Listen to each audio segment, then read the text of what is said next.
अब तक हमने न्यायपालिका के बारे में पढ़ा कि न्यायपालिका का अर्थ क्या है, उसकी ज़रूरत क्यों पड़ी और उसका ढांचा क्या है। अब हम देखते हैं कि न्यायपालिका की जो स्वतंत्रता है उसका मतलब क्या है, उसका अर्थ क्या होता है।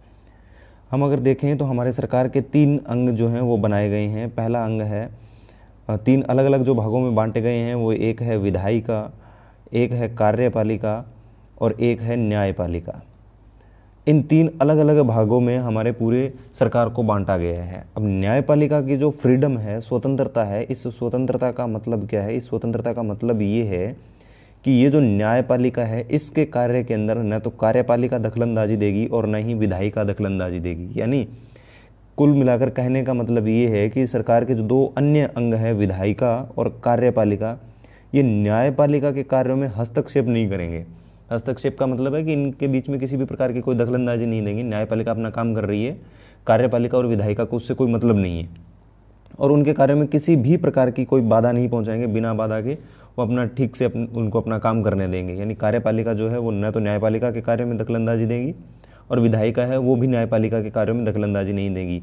यानी विधायिका और कार्यपालिका जो वो न्यायपालिका से बिल्कुल अलग रहेंगे, ताकि वो अपना काम जो है वो ठीक ढंग से और निष्पक्ष रूप से कर सके और न्याय जो है वो ठीक से कर सके।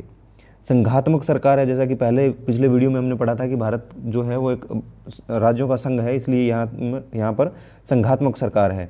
संघ और राज्यों के मध्य विवाद के समाधान और संविधान की सर्वोच्चता बनाए रखने का दायित्व न्यायपालिका पर होता है।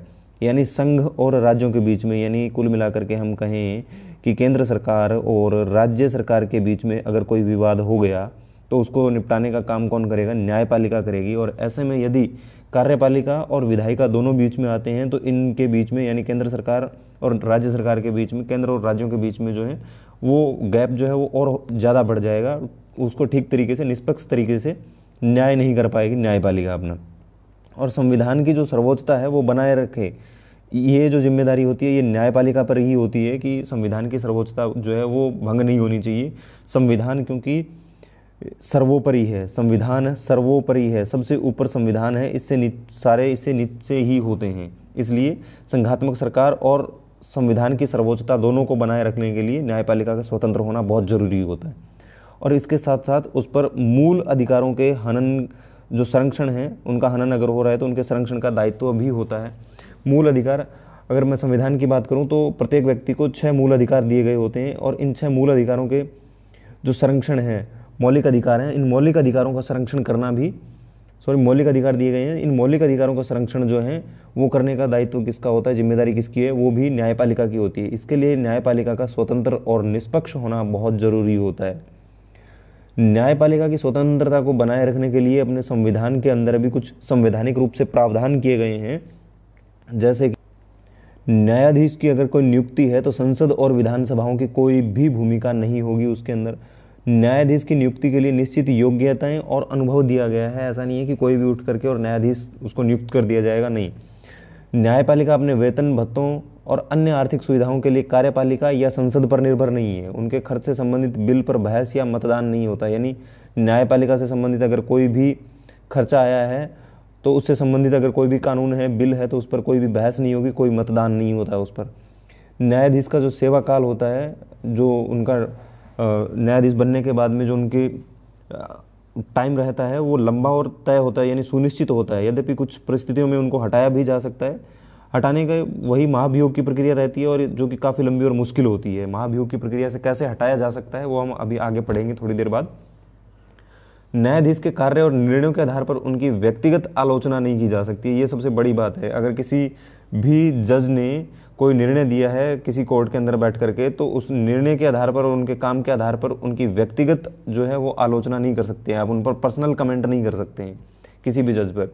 जो न्यायालय की तथा इसके निर्णयों की अवमानना करते हैं, न्यायालय उन्हें दंडित भी कर सकता है, उन्हें पनिशमेंट दे सकता है। यानी न्यायालय के जो भी निर्णय होंगे वो बाध्यकारी होते हैं, मानने ही पड़ेंगे, फिर चाहे वो कोई भी हो, चाहे वो आम आदमी है, चाहे फिर वो कोई और है।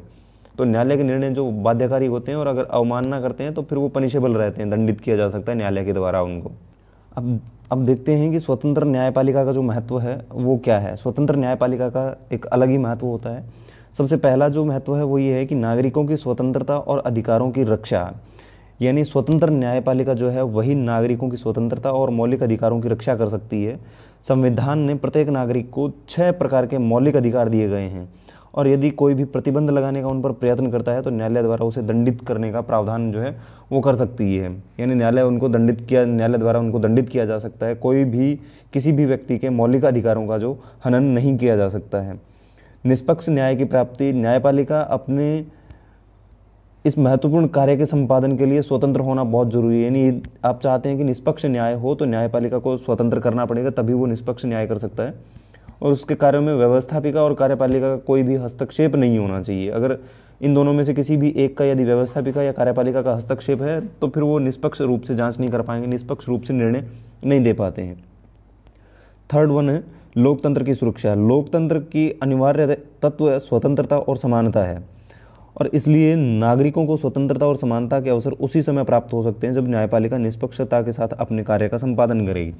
यानी अगर लोकतंत्र की सुरक्षा करनी है, संविधान को सर्वोपरि बनाए रखना है, तो भी हमें न्यायपालिका को स्वतंत्र रखना पड़ेगा। अगर न्यायपालिका स्वतंत्र नहीं है तो स्वतंत्रता और समानता दोनों खतरे में आती है और इसीलिए लोकतंत्र की सुरक्षा भी नहीं हो पाएगी।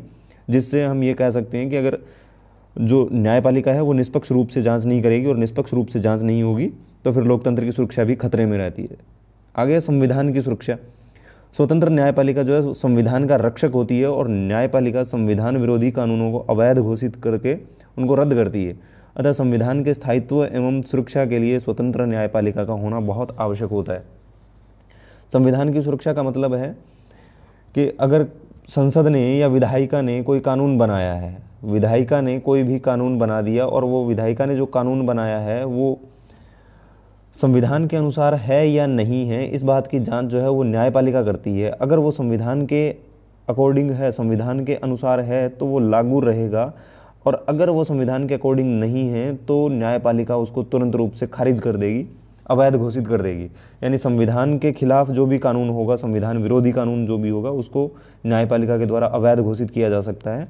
और संविधान के स्थायित्व एवं सुरक्षा के लिए न्यायपालिका जो है वो स्वतंत्र होना बहुत ज़रूरी होता है। अगला जो महत्व है वो आता है कि व्यवस्थापिका और कार्यपालिका पर नियंत्रण। यानी व्यवस्थापिका का काम होता है कानून बनाना, कार्यपालिका का काम होता है कानून को लागू करना। अब व्यवस्थापिका और कार्यपालिका चूँकि दोनों पर ही वो नियंत्रण करेगा, क्योंकि न्यायपालिका जो है वो अपने आप में स्वतंत्र है। अब जब न्यायपालिका स्वतंत्र है तो उसके पास ये भी अधिकार है कि वो कार्यपालिका या व्यवस्थापिका दोनों में से किसी पर भी अगर कोई भी गलत कार्य कर रहा है तो उसको भी वो फटकार लगा सकता है, न्यायपालिका के द्वारा फटकार लगाई जा सकती है। तो इसलिए कहीं ना कहीं व्यवस्थापिका और कार्यपालिका दोनों ही नियंत्रित होकर के काम करेंगे। एक जो तानाशाही सिस्टम है वो बिल्कुल भी नहीं रहेगा, क्योंकि न्यायपालिका के द्वारा उन पर एक तरीके की नकेल कसी जा सकती है। स्वतंत्र न्यायपालिका जो है वो व्यवस्थापिका और कार्यपालिका पर नियंत्रण रख करके शासन की कार्यकुशलता में वृद्धि करती है। यानी इन दोनों पर अगर नियंत्रण रहेगा तो व्यवस्थापिका कानून जो भी बनाएगी, नया कानून जो भी आएगा और जो भी कार्य करेंगे वो संविधान के अकॉर्डिंग करेंगे और ये कार्यपालिका जो है वो भी संविधान के अकॉर्डिंग ही चलते हुए अपना कार्य करेंगे। इसलिए इन दोनों पर नियंत्रण होना जरूरी है और इसीलिए न्यायपालिका का स्वतंत्र होना बहुत ज़रूरी होता है। मिलते हैं अगले वीडियो में न्यायपालिका का गठन और न्यायाधीशों की नियुक्ति के साथ।